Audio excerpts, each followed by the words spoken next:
தூத்துக்குடி வங்கக்கடலில் உருவாகியுள்ள பெங்கல புயல் காரணமாக தூத்துக்குடி வ.உ.சி. துறைமுகத்தில் 3ஆம் எண் புயல் எச்சரிக்கை கூண்டு ஏற்றும். வங்கக்கடலில் உருவாகியுள்ள ஆழ்ந்த காற்றழுத்த தாழ்வு மண்டலம் தற்பொழுது வலுப்பெற்று புயலாக மாறியுள்ளது.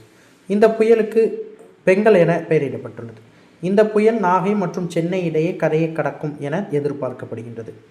இந்த புயல் மெதுவாக நகர்ந்து வருவதால் தமிழகத்தின் டெல்டா மற்றும் வடகடலோர மாவட்டங்கள், சென்னை உள்ளிட்ட பகுதிகளில் பலத்த மழை பெய்து வருகின்றது. தூத்துக்குடி மாவட்டம் மற்றும் தூத்துக்குடி மாநகர பகுதிகளில் பரவலாக வானம் மேகமூட்டத்துடன் காணப்பட்டு சாரல் மழை பெய்து வருகின்றது. மேலும் பலத்த காற்று வீசக்கூடும் என்பதால் 2வது நாளாக தூத்துக்குடி மாவட்டத்தில் மீனவர்கள் கடலுக்கு மீன்பிடிக்க செல்லவில்லை.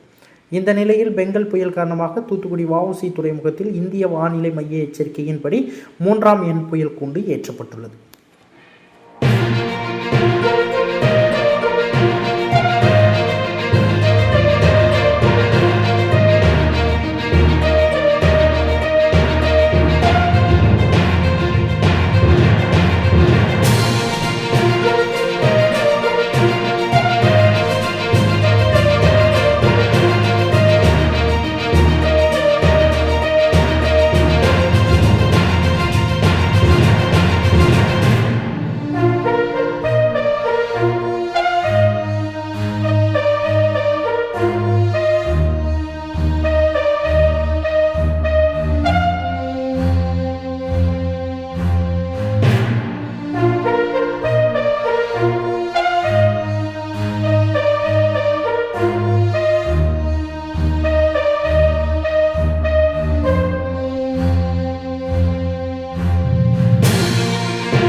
செய்திகளை உடனுக்குடன் தெரிந்து கொள்ள உங்கள் கரம் டிவியை சப்ஸ்கிரைப் செய்யுங்கள்.